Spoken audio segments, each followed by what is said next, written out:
Hello student, आपका हमारे YouTube channel Hemant class में स्वागत है। आज हम लोग जो है क्लास 10th का जो है वन शूट वीडियो के तहत सेकंड वीडियो लेकर आए हैं जो कि अम्ल क्षारक तथा लवण चैप्टर से संबंधित है। तो इस वीडियो में हम लोग जितने भी पॉइंट्स बनते हैं जो है इसको वन शूट वीडियो के तहत देखेंगे। तो हम लोग जो है शुरुआत करते हैं। जो है अम्ल क्षारक तथा लवण नाम का चैप्टर है। इसमें शुरुआत करते हैं अम्ल से। तो हम लोग समझते हैं अम्ल क्या होता है, अम्ल के भौतिक गुण क्या होते हैं, इसको देखते हैं। तो अम्ल के भौतिक गुण क्या होते हैं, तो अम्ल क्या होता है अगर देखा जाए तो अम्ल किसको कहा जाएगा, जो स्वाद में खट्टे होते हैं अम्ल कहलाते हैं, जो नीले लिटमस पेपर को लाल कर देते हैं अम्ल कहलाते हैं, और जिनका जलीय विलयन क्या होता है H+ आयन देता है अम्ल कहलाते हैं। तो ये इनके भौतिक गुण के अंतर्गत आ जाएगा। तो भौतिक गुण के अंतर्गत तीन बातें होगा। अम्ल स्वाद में खट्टे रहते हैं, नीले लिटमस को लाल कर देते हैं, और इनका जो जलीय विलयन होता है H+ आयन देते हैं। ये जलीय विलयन में H+ आयन देते हैं। तो ये अम्ल के कुछ भौतिक गुण हो गए। इसके बाद फिर हम लोग देखते हैं क्षार का भौतिक गुण क्या होता है। तो क्षार जैसे अम्ल स्वाद में खट्टे होते हैं, इसी तरीके से जो क्षार होते हैं वो स्वाद में कड़वे रहते हैं, और इनका जो है जलीय विलयन में ये OH- आयन में टूटते हैं। जो H+ आयन में टूटता है अम्ल, वही क्षार जो है OH- आयन में टूटता है। अम्ल जो है नीले लिटमस को लाल कर देते हैं, जबकि क्षार जो है क्या करते हैं, क्षार लाल लिटमस को नीला कर देते हैं। तो ये तीन पॉइंट आप लोग ध्यान रख सकते हैं। तो यहाँ से अगर हम इसका रिवाइज करवाएं तो अम्ल क्या होगा, अम्ल स्वाद में खट्टे होते हैं, अम्ल जो है नीले लिटमस पेपर को लाल कर देते हैं, और इसके बाद अम्ल का जलीय विलयन H+ आयन देता है। इसी तरीके से जो क्षार होते हैं, तो क्षार का जो है अगर देखा जाए, क्षार जलीय विलयन में OH- आयन देते हैं, क्षार स्वाद में कड़वे होते हैं, और क्षार जो है वो लाल लिटमस पेपर को नीला कर देते हैं। तो इस तरीके से हम लोगों ने अम्ल और क्षार के भौतिक गुणों के बारे में देखा। इसके बाद फिर हम लोग देखते हैं सूचक क्या होता है। तो सूचक क्या होता है, एक तरीके का जो है इंस्ट्रूमेंट होता है। जैसे लंबाई को मापने का मात्रक मीटर होता है, तो मीटर से लंबाई को मापते हैं। ठीक इसी प्रकार से जो सूचक होता है वो इंडिकेट करता है कि जो है अम्ल होगा कि क्षार होगा। वो अम्ल और क्षार की पहचान करने वाला एक इंस्ट्रूमेंट रहता है। जैसे लंबाई का मात्रक मीटर होता है और द्रव्यमान का मात्रक किलोग्राम होता है। द्रव्यमान को मापना है तो किलोग्राम से तुलना करेंगे। उसी तरीके से अगर हमें अम्ल और क्षारकता के बारे में पता करना होगा, तो अम्ल और क्षारकता के बारे में हम कैसे पता करेंगे, तो अम्ल और क्षारकता के बारे में सूचक से पता चलता है। तो सूचक क्या होते हैं, सूचक वे पदार्थ होते हैं जो अम्ल और क्षारकता के बारे में हमें बताते हैं, इंडिकेट करते हैं। अब सूचक जो है तीन प्रकार का होता है अगर देखा जाए तो। एक होता है प्राकृतिक सूचक, दूसरा होता है कृत्रिम सूचक, और तीसरा होता है गंधीय सूचक। तो प्राकृतिक सूचक उनको बोला जाता है जो कि नेचर के द्वारा प्राप्त हुआ। जैसे क्या है, लिटमस पेपर हो गया, हल्दी हो गया, तो इनके द्वारा जो है अगर पता लगाया जाता है अम्ल का या क्षारकता का, तो वो जो है किसके अंतर्गत आएगा, ये प्राकृतिक सूचक के अंतर्गत आएगा। यहीं पर अगर जो है देखा जाए कृत्रिम सूचक के अंतर्गत, तो फिनाफथलीन आता है और उसके बाद फिर मेथिल आयरन जाता है। ये दोनों आ जाते हैं कृत्रिम सूचक के अंतर्गत। और गंधीय सूचक के अंतर्गत प्याज का रस हो गया, ये गंधीय सूचक के अंतर्गत आ जाता है। अब ये हम लोग पता करते हैं कि जैसे नीला लिटमस पेपर है, उसको अगर लाल कर देता है तो इसका मतलब अम्ल होगा। अगर लाल लिटमस पेपर है उसको नीला कर देता है, इसका मतलब क्षार होगा। इसी तरीके से हल्दी है, हल्दी अम्ल में क्या हो जाता है, पीला, और क्षार में क्या हो जाता है, लाल हो जाता है। तो अगर देखा जाए तो लिटमस पेपर का अगर लिया जाए तो नीले लिटमस को लाल कर देता है, अम्ल रहता है तो, और क्षार क्या करता है, लाल लिटमस को नीला कर देता है। इसी तरीके से अगर हल्दी लिया जाता है तो हल्दी क्या होता है, हल्दी अम्ल को लाल कर देता है, अम्ल को पीला कर देता है, और हल्दी अगर है क्षार में तो लाल कर देता है। इसका एग्जांपल है, अगर सब्जी जो है मान लेते हैं सब्जी या दाल जिसमें हल्दी पड़ी हो, अगर उसको हम खाते हैं, खाते समय मान लेते हैं हमारे कपड़े पर वो गिर जाती है, अगर उसको हम साबुन से क्या होते हैं रब करते हैं, तो क्या होगा, लाल कलर का हो जाएगा, क्योंकि साबुन का एक क्षार है और क्षार में क्या होता है, लाल कलर का। तो यहाँ से हम लोग समझ सकते हैं। इसके बाद फिर आता है फिनाफथलीन। फिनाफथलीन का रंग जो है अगर अम्ल में देखा जाता है तो क्या रहता है, परिवर्तित नहीं होता है, अपरिवर्तित रहता है। इसी तरीके से अगर क्षार में देखा जाता है तो फिनाफथलीन का कलर गुलाबी हो जाता है। और इसके बाद फिर मेथिल ऑरेंज को देखते हैं तो मेथिल ऑरेंज क्या रहता है, ये अगर अम्ल रहता है तो अम्ल में लाल कलर देता है, अगर वही क्षार रहता है तो क्षार में पीला।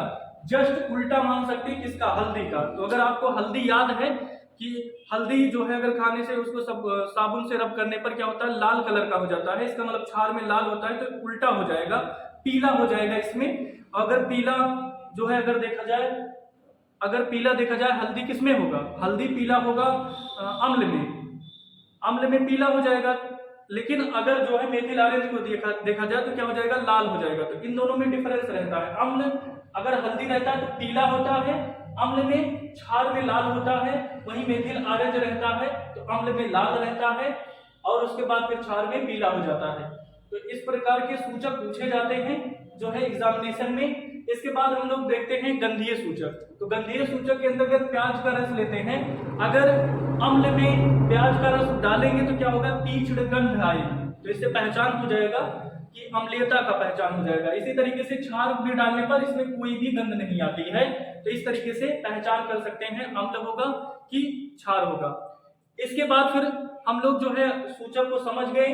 इसके बाद फिर हम लोग देखते हैं अम्ल के रासायनिक गुण क्या होते हैं, उसके बाद क्षार के रासायनिक गुण क्या होते हैं। तो हम लोग शुरुआत करते हैं अम्ल के रासायनिक। तो हम लोग जो है अम्ल के रासायनिक गुण को देखते हैं। तो ये 4 रासायनिक गुण मैंने लिखे हैं। पहला, अम्ल धातुओं से अभिक्रिया करके क्या होता है, लवण प्लस जल बनाता है। अम्ल धातु कार्बोनेट और बाइकार्बोनेट के साथ अभिक्रिया करके लवण plus carbon dioxide gas plus जल बनाता है। इसी तरीके से अम्ल जो है अगर क्षार के साथ अभिक्रिया करता है तो लवण बनता है और जल बनता है। इसी तरीके से अम्ल धातु ऑक्साइड से अगर अभिक्रिया करता है तो लवण और जल बनता है। तो इन जैसे फार्मूले को मैथ्स में हम पढ़ते हैं, वैसे एक तरीके से समझ लीजिए क्या है, फार्मूला है। अगर इनके बारे में हमें अच्छे तरीके से पता है तो हम लोग रिएक्शन को जो है आसानी से सीख जाएंगे। जैसे पहले पता होना चाहिए अम्ल आता है इसमें, तो अम्ल क्या होगा, तो अभी बताए कि अम्ल क्या होता है, जलीय विलयन में H+ आयन देता है। तो जलीय विलयन में H+ आयन, इसका मतलब उसमें H होना चाहिए। तो अम्ल क्या हो जाएगा, तो यहाँ पर पहले कुछ अम्ल लिख देते हैं। अम्ल क्या हो जाएगा, HCl हो जाएगा अम्ल, और उसके बाद फिर H2SO4 हो जाएगा अम्ल।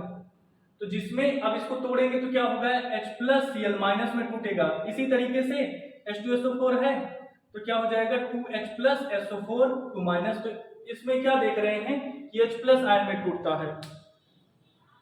यहां से हम लोग समझ सकते हैं कि ये दोनों क्या है, अम्ल है, और इन दोनों को प्रबल अम्ल माना जाता है। इसी तरीके से दुर्बल अम्ल अगर देखा जाए तो CH3COOH, इसमें माइनस में टूटता है प्लस में टूटता है, तो ये एक दुर्बल अम्ल है। तो अम्ल के बारे में हमें पता चल गया, जिसमें H होगा HCl और H2SO4। तो अम्ल के बारे में पता चल गया, 2 अम्ल हम लिए हैं HCl और H2SO4। इसके बाद फिर धातु पता करते हैं क्या होता है। अब धातु, तो इसके लिए मैंने पूरा वीडियो बनाया है, जो मैंने 2 वीडियो बनाए हैं बेसिक केमिस्ट्री के नाम से, क्लास 10 पढ़ने के लिए। तो वहां से जो मैंने चार्जेस बताया है, जिस पर कितना चार्ज रहता है, जो है अगर जिस पर प्लस चार्ज रहता है तो जिस पर जितने भी अगर देखा जाए जितने भी परमाणुओं पर प्लस चार्ज रहता है वो क्या होता है, धातु होता है। तो अगर आपको पता होगा जिस पर प्लस कैसे आ रहा था इलेक्ट्रॉन को निकालने के लिए, आप वीडियो को देखे होंगे तो आपका एक समझ विकसित हो गया होगा। तो धातु और अधातुओं को पहचानने में आप दिक्कत नहीं करेंगे। कहने का मतलब जिस पर प्लस चार्ज होगा वो धातु होगा और जिस पर माइनस चार्ज होगा वो अधातु होगा। तो जैसे धातु लेते हैं, जैसे धातु में क्या हो जाएगा, सोडियम हो जाएगा, मैग्नीशियम हो जाएगा, तो 2 धातु लेते हैं। इसके बाद फिर अब लवण और जल बन ही जाएगा, जल का फार्मूला जानते हैं HCl। इसी तरीके से लवण में भी क्या हो जाएगा, NaCl, जिसका जो रहेगा अभिक्रिया करवाने के बाद, जल निकालने के बाद जो बचेगा वही क्या हो जाएगा, लवण हो जाएगा। तो पहला हम रिएक्शन देखते हैं इसको, अम्ल प्लस धातु। तो पहला वाला हम यहाँ पर देख रहे हैं, अम्ल प्लस धातु बराबर क्या होता है, अम्ल प्लस धातु बराबर होगा लवण प्लस हाइड्रोजन गैस। यहाँ पर क्या हो जाएगा, हाइड्रोजन गैस। यहाँ पर सही कर लेना, अम्ल प्लस धातु बराबर लवण प्लस हाइड्रोजन गैस, ये होगा। तो अम्ल क्या हो जाएगा, तो अम्ल में होगा HCl और उसके बाद फिर धातु में हो जाएगा Na लेते हैं। अब यहाँ से जब इसकी अभिक्रिया होगी तो क्या बनेगा, हाइड्रोजन गैस निकल जाएगा, तो हाइड्रोजन गैस को निकाल दो, बचेगा क्या, Na बचा है और Cl, तो NaCl हो जाएगा। अब NaCl ही क्यों बनता है, क्योंकि Na पर प्लस चार्ज है, Cl पर माइनस चार्ज है, चार्ज का ट्रांसमिशन होने पर भी NaCl ही बनेगा, तो यहाँ पर NaCl बन जाता है और हाइड्रोजन गैस निकल जाती है। अब इसको बैलेंस करना है, तो बताया था पहले हाइड्रोजन और ऑक्सीजन के अलावा सबको बैलेंस कर लेते हैं, तो सब तो बैलेंस है ही, हाइड्रोजन ही है, तो हाइड्रोजन ना बैलेंस होने पर यहाँ पर 2 करेंगे तो 2 हाइड्रोजन हो गया, तो 2 Cl हो गया, तो इसका मतलब यहाँ पर Cl को बैलेंस करने जाएंगे 2 Cl तो 2 Na, फिर यहाँ पर 2 Na, तो इस तरीके से बैलेंस कर लेंगे तो एक रिएक्शन बन गया। इसी तरीके से अगर हम HCl की अभिक्रिया किससे करवा दें, Mg से करवा दें, तो क्या हो जाएगा, फिर हाइड्रोजन गैस निकल जाएगा, बचेगा क्या, अब Mg है और Cl है। अब यहाँ पर देखना MgCl नहीं बनेगा, MgCl2 बनेगा। क्यों बनता है, क्योंकि Mg पर 2 चार्ज रहता है और Cl पर 1 चार्ज रहता है, तो ये 1 चार्ज यहाँ पर आ जाता है और 1 चार्ज यहाँ, तो MgCl2 बन जाता है। तो यहाँ से MgCl2 हो जाएगा, Mg है यहाँ पर 2 कर लेंगे तो ये बैलेंस हो जाएगा। इसी तरीके से H2SO4 अगर अम्ल की जगह लिया जाए, H2SO4 इसका Mg अम्ल की धातु से अभिक्रिया करवाएंगे तो क्या होगा, हाइड्रोजन गैस निकाल देना है और क्या बच जाएगा, Mg ये रहेगा, इस पर 2 चार्ज रहता है, इसी तरीके से SO4 पर -2 चार्ज, तो ये नीचे आ जाता है और ये कट जाता है दोनों चार्ज, तो क्या बन जाता है MgSO4। तो इस तरीके से जो है अगर अम्लों के रासायनिक गुण लिखने के लिए है तो हम इस अब यहाँ से अगर अम्ल क्षार उसके बाद फिर ये जानते हैं आराम से 3 जो है रिएक्शन लिख दिए। लोग इससे डरते हैं, कितना आसान है, अगर आप लोग बेसिक कॉन्सेप्ट को जानते हैं तो बहुत अच्छे तरीके से हो जाएगा। तो पहला हो गया रासायनिक गुण, तो यहाँ से आप लोग जो है स्क्रीनशॉट ले सकते हैं इसका, तीनों रिएक्शन का। इसके बाद फिर हम लोग देखते हैं दूसरा वाला।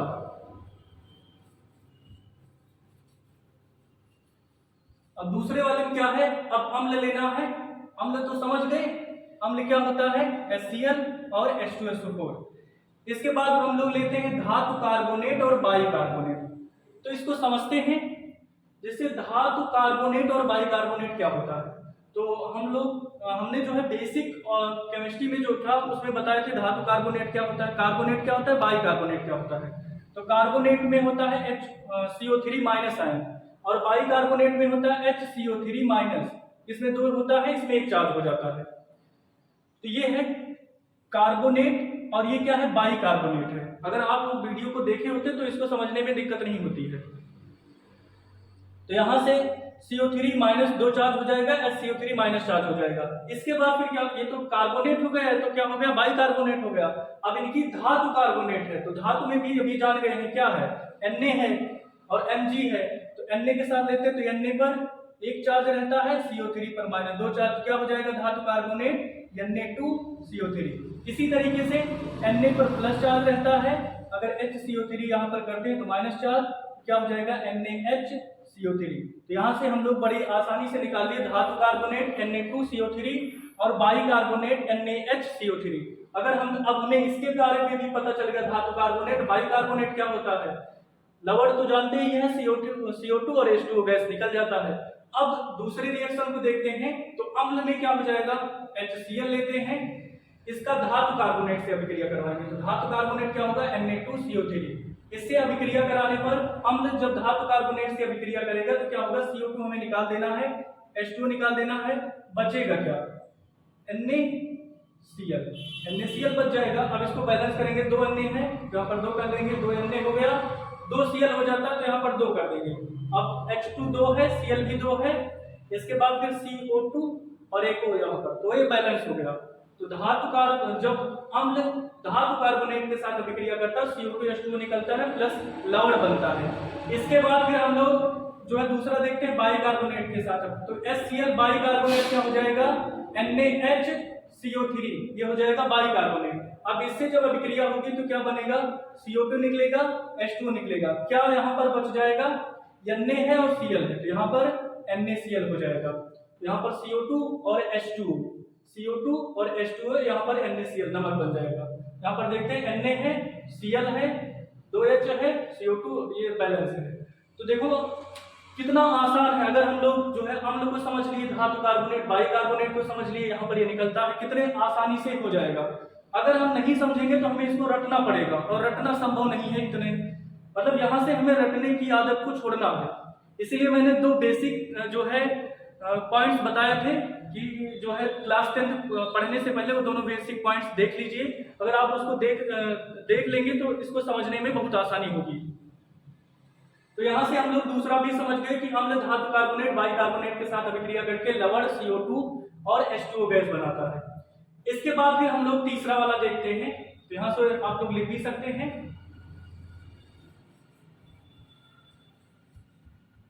तीसरा देखते हैं, अम्ल जो है क्षार के साथ जब अभिक्रिया करता है तो अम्ल तो बता दिए क्या होता है, HCl H2SO4।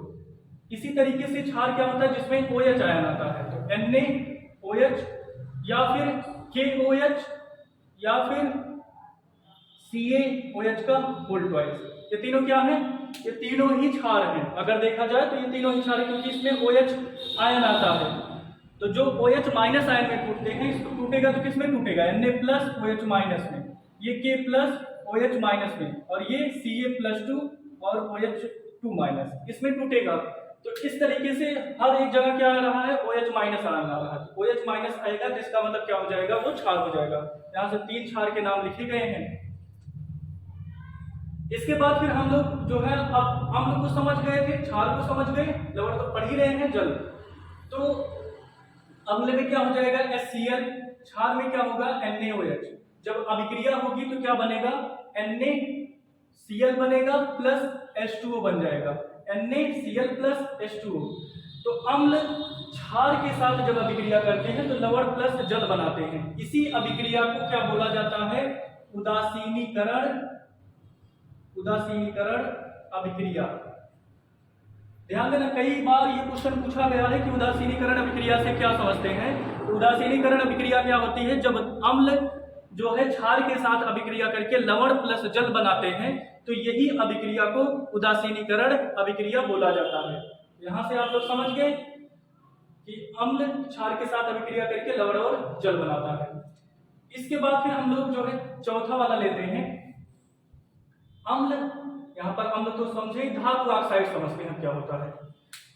देखो, धातु के साथ ऑक्सीजन लेना है, तो धातु कौन सी ले, धातु लेते हैं हम लोग जो है Mg। अगर Mg लेते हैं, Mg एक धातु है, और उसके बाद फिर इसका ऑक्साइड लेते हैं। ऑक्साइड क्या हो जाएगा, ऑक्सीजन के साथ अभिक्रिया, तो Mg पर 2 चार्ज होता है, ऑक्सीजन पर 2 चार्ज, तो MgO हो जाएगा। तो धातु ऑक्साइड क्या बनेगा, MgO। इसी तरीके से अगर कॉपर लेते हैं तो कॉपर पर 2 चार्ज रहता है, ऑक्सीजन पर 2 चार्ज, तो Cu2O2 कट जाता है, CO, कॉपर ऑक्साइड। ये भी क्या है, धातु का ऑक्साइड है। तो पहले हमें इसको बेसिक पॉइंट को समझना होगा। धातु कार्बोनेट बाइकार्बोनेट समझ ही नहीं रहे हैं, फार्मूला रटे जा रहे हैं, तो कैसे होगा। तो यहाँ से धातु ऑक्साइड ही पहले हम धातु समझते हैं, उसके बाद फिर ऑक्साइड। तो धातु ऑक्साइड तो ये हो जाएगा CuO, और या फिर MgO। इसी तरीके से Na2O हो जाएगा, क्योंकि धातु क्या है, इस पर प्लस चार्ज है, इस पर 2 चार्ज है, तो Na2 हो जाएगा। तो इसमें देख सकते हैं MgO और MgO है, CuO है, Na2O है। ये क्या है, धातु ऑक्साइड है। तो अम्ल क्या हो जाएगा, अम्ल होगा HCl, धातु ऑक्साइड CuO लेते हैं तो क्या बन जाएगा, CuCl2 बनेगा प्लस H2O बनेगा।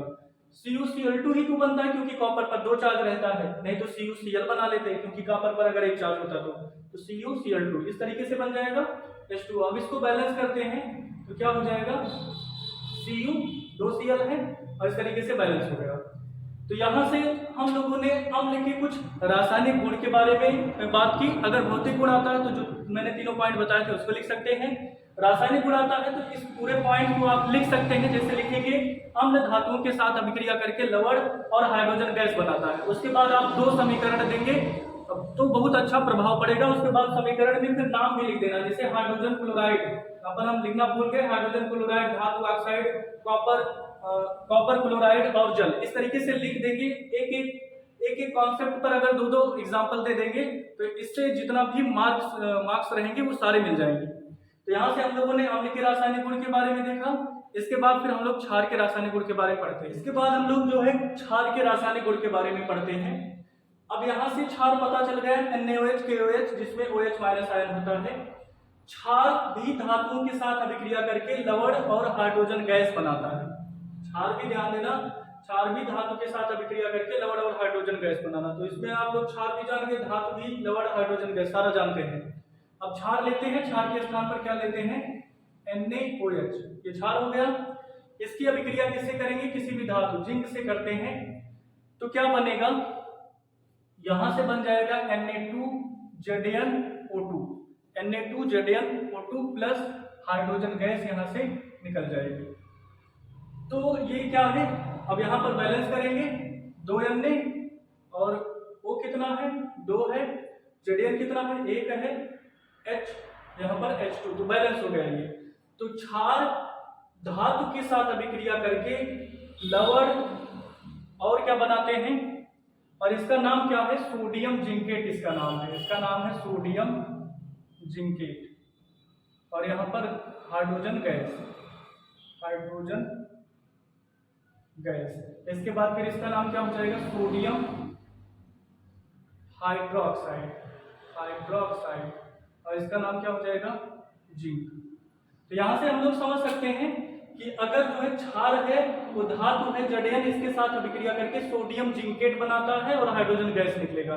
तो क्षार के रासायनिक गुण में पहला वाला ये लिख सकते हैं। दूसरा है क्षार अधातु ऑक्साइड। अब समझते हैं अधातु ऑक्साइड क्या होता है।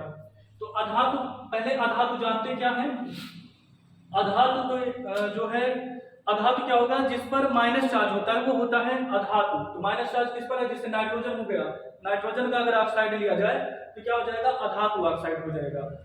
इसी तरीके से अगर जो है कार्बन लिया जाए, कार्बन का ऑक्साइड लिया जाए तो क्या हो जाएगा, अधातु हो जाएगा। जैसे कार्बन और ऑक्सीजन पर दो, कार्बन पर जो है चार्जेस नहीं रहता है।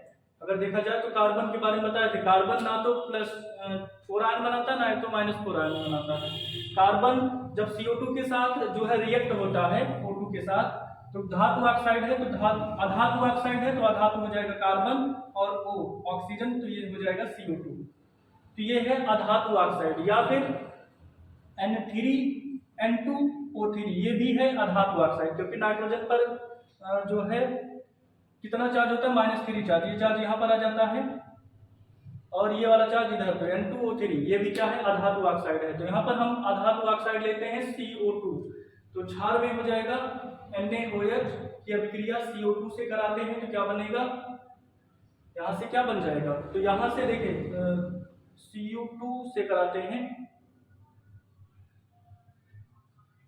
यहाँ पर देखते हैं NaOH ना लेकर के हम लेते हैं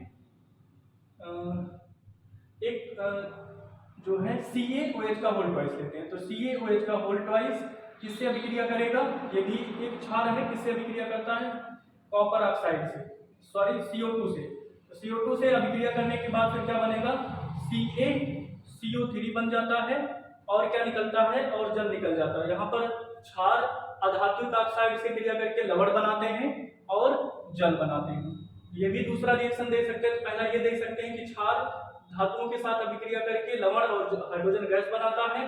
क्षार अधातु ऑक्साइड, ये धातु है, इसका ऑक्साइड है, ये क्षार है, ये अभिक्रिया करके लवण प्लस जल बनाते हैं। इसी तरीके से क्षार NaOH लेते हैं, जब किससे अभिक्रिया करता है, अम्ल से, HCl से, तो क्या बनेगा, NaCl बनता है प्लस H2O, ये क्या होता है, लवण प्लस जल। तो ये अभिक्रिया दोनों में लिख सकते हैं, जो है क्षार प्लस अम्ल बराबर लवण प्लस हाइड्रोजन गैस, इसी को उदासीनीकरण अभिक्रिया कहा जाता है। तो इस तरीके से अगर क्षार के बारे में आता है तो क्षार का भौतिक गुण और रासायनिक गुण लिखने के बाद जो है एक एक एग्जाम्पल दे देंगे और हमें बहुत अच्छे मार्क्स मिल जाएंगे। तो यहाँ से हम लोगों ने जो है अम्ल और क्षार के रासायनिक गुण के बारे में पढ़ा।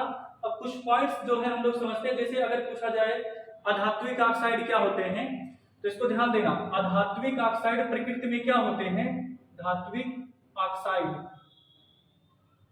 अधात्विक ऑक्साइड जैसे ये अधातु है, इसके ऑक्साइड क्या होते हैं, अम्लीय होते हैं। इसमें कैसे पकड़ेंगे, अधातु में आ है, अम्लीय में आ है। इस तरीके से हम पढ़ लेंगे कि अधात्विक ऑक्साइड है तो अम्लीय होगा, कभी नहीं भूलेगा। इसमें आ देखना, इसमें आ, अधात्विक ऑक्साइड अम्लीय, और बाकी धात्विक ऑक्साइड क्या हो जाएंगे, बचा धात्विक ऑक्साइड। धात्विक ऑक्साइड क्या होगा, तो धात्विक ऑक्साइड क्या हो जाएगा, क्षारीय हो जाएगा। यहाँ से आप लोग समझ, ये भी दो बेसिक पॉइंट पूछा जाता है कॉम्पिटिटिव एग्जाम में, तो यहाँ से भी ये हो जाएगा। तो अम्ल और क्षार के रासायनिक गुण के बारे में हम लोगों ने पढ़ा। बाद हम लोग समझते हैं पीएच स्केल क्या होता है। तो जैसे हम लोग जो है पढ़े थे सूचक के बारे में। सूचक क्या होता है? अम्लीयता और क्षारीयता का परीक्षण बताता है कि अम्लीय कौन सा होगा, कौन सा जो है क्षारीय होगा, इस तरीके का परीक्षण देता है। ठीक उसी प्रकार से जो है पीएच स्केल से भी पता चलता है कि अम्ल होगा कि क्षार होगा कोई भी। तो पीएच स्केल किसको बोला जाता है? तो माइनस log H प्लस आयनों की सांद्रता को ही क्या बोला जाता है? पीएच कहा जाता है, पीएच मान कहा जाता है। तो अगर पीएच मान लिखने के लिए आ जाता तो लिख सकते हैं माइनस log H प्लस आयनों की सांद्रता ही क्या कहलाता है? पीएच। तो पीएच बराबर क्या हो जाएगा? Minus log H plus ion की सांद्रता। तो यहां से हम लोग निकाल सकते हैं। और एक होता है H plus plus OH minus. अगर देखा जाए तो ये कितना होता है? 1 इंटू 10 की पावर माइनस जो है 14 हो जाता है, 14 हो जाता है। तो यहाँ से कभी कभी OH की सांद्रता दिया रहता है तो H की सांद्रता निकालते हैं, लेकिन हम लोग उतना कॉम्प्लिकेशन में नहीं जा रहे हैं। बस इतना ध्यान रखना minus log H plus ion की सांद्रता ही क्या कहलाती है? पीएच मान कहलाती है। अब पीएच का मान अगर 7 है, अगर 7 है तो क्या होता है? उदासीन को दिखाता है। अगर 7 रहता है तो उदासीन पर क्या होता है? जल। जल ना तो अम्लीय होता है ना ही क्षारीय होता है। अगर अम्लीयता ऊपर जाती है तो अम्लीयता का क्रम बढ़ता जाता है। अगर पूछा जाए कि 2 अम्लीय है ज्यादा कि 6 अम्लीय है, तो 2 की अम्लीयता ज्यादा होगी, क्योंकि अम्लीयता ऊपर जाने पर बढ़ती है और नीचे जाने पर अम्लीयता घटती है। और इसी तरीके से नीचे जाने पर क्षारकता बढ़ती है। अगर पूछा जाए 14 ज्यादा क्षारक है कि नो, तो 14 ज्यादा क्षारक है पीएच स्केल वाला। तो इस तरीके से हम लोग जो है देख सकते हैं अम्लीयता और क्षारीयता के बारे में। कभी कभी क्वेश्चन में पूछा जाता है कि अम्लीयता के लिए क्या होगा, तो 7 से जो है कम होगा, क्षारीयता के लिए क्या होगा? 7 से ज्यादा होगा, उदासीन के लिए क्या होगा? 7 होगा। यहाँ से हम लोग कुछ पॉइंट्स पीएच स्केल के बारे में पढ़े। और जैसे अम्लीय वर्षा पूछा जाता है किसको कहते हैं, तो 5.4 से अगर जो है 5.6 ही है, 5.6 से अगर जो है कम पर वर्षा हो रही है, मतलब जिसका पीएच मान 5.6 है उससे कम वर्षा हो रही है, तो क्या हो जाता है? उसको बोलते हैं अम्लीय वर्षा। ध्यान देना, 5.6 से कम। इसी तरीके से जो है अगर 5.5 से कम हो जाता है पीएच मान, तो हमारे जो मुख होता है, हमारा जो मुंह होता है, उसमें अम्लीयता बढ़ जाती है। बाकी अगर 5.5 तक रहता है तो उस तरीके से नहीं रहता है। इसी तरीके से अगर जो है 7.4 या फिर 6 तक अगर पीएच मान रहता है, 4.4 या 4.6, तो यहाँ तक हमारी हड्डियों का क्षय नहीं होता है। इसके बाद फिर हमारी हड्डियों का क्षय होने लगता है। तो ये मैंने कुछ बेसिक पॉइंट्स बताए पीएच स्केल के बारे में। अब हम लोग जो है समझते हैं इस चैप्टर में अब 5 चीजों के बारे में हमें पढ़ना है। वो क्या क्या है? एक है NaOH है, जिसको बोलते हैं सोडियम हाइड्रोक्साइड या फिर कास्टिक सोडा, कास्टिक सोडा। इसके बाद फिर है CaOCl2 विरंजक चूर्ण। इसके बाद फिर है विरंजक चूर्ण के बाद Na2CO3.10H2। ये क्या हो जाएगा? सोडियम, इसको बोलेंगे सोडियम कार्बोनेट, या फिर जो है ये हो जाएगा धावन सोडा, धावन सोडा। इसी तरीके से खाने का सोडा हो जाएगा NaHCO3, और लास्ट में पढ़ेंगे CaSO4.12H2O। ये क्या हो जाएगा? Plaster of Paris. तो इन सब के बारे में हम लोग डिटेल से जो है 2-2 मिनट देख लेते हैं। तो हम लोग जो है पहला शुरू कर रहे हैं NaOH। तो हम लोग जो है कास्टिक सोडा को देखते हैं NaOH। तो कास्टिक सोडा का फार्मूला होता है NaOH, इसको बोलते हैं सोडियम हाइड्रोक्साइड। अब इसको जो है बनाना है, तो इसको हम कैसे बनाएंगे? तो NaCl सोडियम क्लोराइड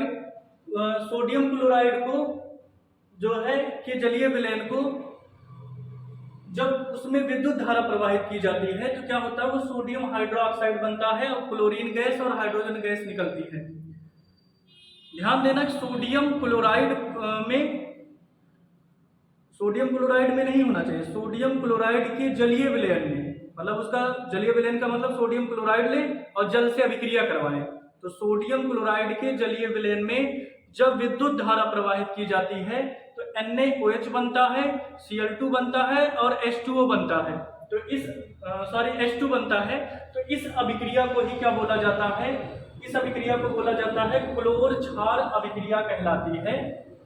तो यहाँ से हम लोग देखते हैं सोडियम क्लोराइड के जलीय विलयन में जब विद्युत धारा प्रवाहित की जाती है तो यह वियोजित होकर के सोडियम हाइड्रोक्साइड बनाती है।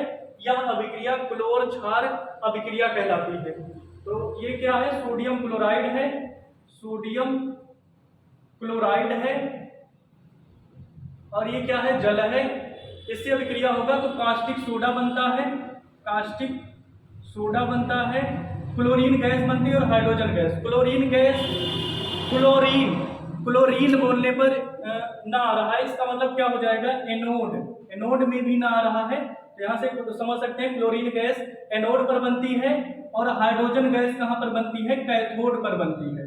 ध्यान देना, क्लोरीन गैस एनोड पर और हाइड्रोजन गैस कैथोड प्राप्त होती है। ये तीनों ही बहुत ज्यादा उपयोगी होते हैं। जैसे NaOH कास्टिक सोडा है तो कपड़े धोने में काम आ जाता है। अगर इसका देखा जाए कास्टिक सोडा तो कपड़े धोने में उपयोग इसका देखा जाए तो क्या हो जाएगा, कपड़े धोने में। इसके बाद फिर जो है जो क्लोरीन गैस प्राप्त होती है तो क्लोरीन गैस क्या होता है, शुद्धिकरण में यूज होता है, शुद्धिकरण में। और इसी तरीके से हाइड्रोजन गैस का भी यूज होता है आग को बुझाने में। तो इस तरीके से हम लोग जो है कास्टिक सोडा को देख लिए। इसके बाद फिर हम लोग देखते हैं विरंजक चूर्ण के पास। इसके बाद हम लोग जो है विरंजक चूर्ण को देखते हैं। तो विरंजक चूर्ण का फार्मूला क्या होता है, CaOCl2। देखो ये कैसे बनेगा, शुष्क बुझा हुआ चूना, इसका फार्मूला होता है CaOH का होल ट्वाइस। पर क्लोरीन गैस की जब अभिक्रिया करवाई जाती है तो CaOCl2 प्लस जल बनता है। और जो है यहाँ से CaOCl2 को ही क्या बोला जाता है, विरंजक चूर्ण। इसका मतलब शुष्क बुझे हुए चूने पर जब क्लोरीन गैस प्रवाहित किया जाता है तो हमें विरंजक चूर्ण प्राप्त हो जाता है CaOCl2 और जल निकलता है। अब इसके बाद फिर इसका कुछ उपयोग देख लेते हैं। तो इसके कई सारे उपयोग हैं, यहाँ से समझते हैं। विरंजक चूर्ण, शुष्क बुझा हुआ चूना CaOH का होल ट्वाइस पर क्लोरीन की क्रिया कराई जाती है तो विरंजक चूर्ण प्राप्त होता है। CaOH का होल ट्वाइस है, Cl2 से अभिक्रिया करवाया जाएगा, CaOCl2 प्लस H2 बनेगा। यही क्या है, विरंजक चूर्ण है। अब इसका उपयोग क्या हो जाएगा, इसके बहुत सारे उपयोग हैं। इसका उपयोग जो है कई रासायनिक उद्योगों में किया जाता है अपचायक के रूप में। इसके रूप में, अपचायक के रूप में। इसके बाद फिर पीने वाला जो पानी होता है उसको जीवाणु रहित शुद्ध करना होगा तो क्लोरीन गैस। लेकिन अगर जीवाणु रहित करना होगा तो जो है हमें विरंजक चूर्ण का प्रयोग किया जाता है। यहाँ से क्लोरीन गैस, और इसमें आप लोगों को डिफरेंस समझ में आ गया होगा। इसके बाद फिर जो है कागज की फैक्ट्री में भी इसका यूज किया जाता है कि कागज कोई फैक्ट्री है उसमें भी विरंजक चूर्ण का यूज किया जाता है। हम लोग जो है देखते हैं बेकिंग सोडा को। तो बेकिंग सोडा का रासायनिक नाम क्या है, NaHCO3। अब बेकिंग सोडा कैसे बनेगा, तो बेकिंग सोडा बनाने के लिए अब देखो NaHCO3 बनाना है तो जो है क्या किया जाएगा, तो बेकिंग सोडा बनाने के लिए सोडियम क्लोराइड पर जब CO2 गैस प्रवाहित की जाएगी, H2O गैस प्रवाहित की जाएगी, साथ में अमोनिया गैस भी प्रवाहित की जाएगी। तो उसके बाद फिर अमोनियम क्लोराइड बनता है और साथ में NaHCO3 जिसको बोलते हैं बेकिंग सोडा, जिसको कहा जाता है, ये प्राप्त हो जाता है। तो यहाँ से देखते हैं सोडियम क्लोराइड पर जब जल, कार्बन डाइऑक्साइड और अमोनिया गैस प्रवाहित की जाती है तो बेकिंग सोडा प्राप्त होता है। जैसे NaCl सोडियम क्लोराइड हो गया, CO2 H2O NH3। तो यहाँ से क्या बन जाता है, NH4Cl प्लस NaHCO3। ये क्या बन जाएगा, बेकिंग सोडा। अब बेकिंग सोडा का उपयोग कहाँ पर होता है, बेकिंग सोडा का उपयोग बेकिंग सोडा का उपयोग जो है बेकिंग पाउडर बनाने में किया जाता है। बेकिंग सोडा का उपयोग बेकिंग पाउडर बनाने में किया जाता है, साथ में अग्निशामक के रूप में किया जाता है। और जो है कभी कभी जो है जो पेट में अम्लीयता होती है, पेट में अम्लीयता होने पर उसको दूर करने के लिए किया जाता है। पेट में अम्लीयता को दूर करने के लिए इसका उपयोग किया जाता है। तो पहला उपयोग होगा बेकिंग पाउडर बनाने में, अग्निशामक के रूप में, पेट में अम्लीयता को दूर करने में। तो इस तरीके से हम लोगों ने बेकिंग सोडा के रासायनिक नाम, उसको कैसे बनाते हैं और उसके उपयोग के बारे में सीखा। इसके बाद हम लोग जो है धोने का सोडा देखते हैं। खाने का सोडा हो गया, इसके बाद धोने का सोडा। इसका फार्मूला होता है Na2CO3.10H2O। अब देखो इसको कैसे प्राप्त करेंगे। जो हमने सोडियम बाइकार्बोनेट प्राप्त किया था जिसको बोलते हैं बेकिंग सोडा, तो बेकिंग सोडा को जब गर्म किया जाता है तो Na2CO3 प्राप्त होता है, सोडियम कार्बोनेट प्राप्त होता है, जल और कार्बन डाइऑक्साइड गैस निकलता है। अब अगर सोडियम कार्बोनेट का फिर जल के साथ अभिक्रिया करवाया जाता है तो हमें जो है धोने का सोडा प्राप्त हो जाता है। तो इसको समझते हैं यहाँ से, बेकिंग सोडा को गर्म करने पर, तो बेकिंग सोडा का फार्मूला NaHCO3, इसको जब उष्मा देंगे या फिर गर्म करेंगे तो Na2CO3 H2 और CO2 यहाँ पर 2 लगा करके बैलेंस कर लेंगे। गर्म करने पर सोडियम कार्बोनेट प्राप्त होता है, तो सोडियम कार्बोनेट हो गया ये। इसके बाद फिर सोडियम कार्बोनेट के पुनः क्रिस्टलीकरण के द्वारा, मतलब इसका 10H2 के साथ अभिक्रिया कराने पर Na2 पुनः क्रिस्टलीकरण द्वारा या धोने पर क्रिस्टलीकरण द्वारा धोने का सोडा प्राप्त होता है Na2CO3.10H2। इसके बाद फिर हम लोग देखते हैं इसके कुछ उपयोग के बारे में कि धोने का सोडे का क्या उपयोग है। तो कांच बनाने में प्रयोग किया जाता है या फिर साबुन बनाने में किया जाता है। इसके बाद फिर घर की साफ सफाई में किया जाता है, क्योंकि नाम ही धोने का सोडा है तो घर की साफ सफाई में किया जाएगा। इसके बाद फिर जल की जो है अस्थायी कठोरता को दूर करने के लिए इसका प्रयोग किया जाता है। तो इस प्रकार हम लोगों ने जो है धोने के सोडे के बारे में अच्छे तरीके से पढ़े। इसके बाद फिर हम लोग देखते हैं प्लास्टर ऑफ पेरिस। तो प्लास्टर ऑफ पेरिस का फार्मूला क्या होता है, CaSO4.12H2O। अब ये कैसे प्राप्त होगा, जिप्सम का फार्मूला होता है CaSO4.2H2O।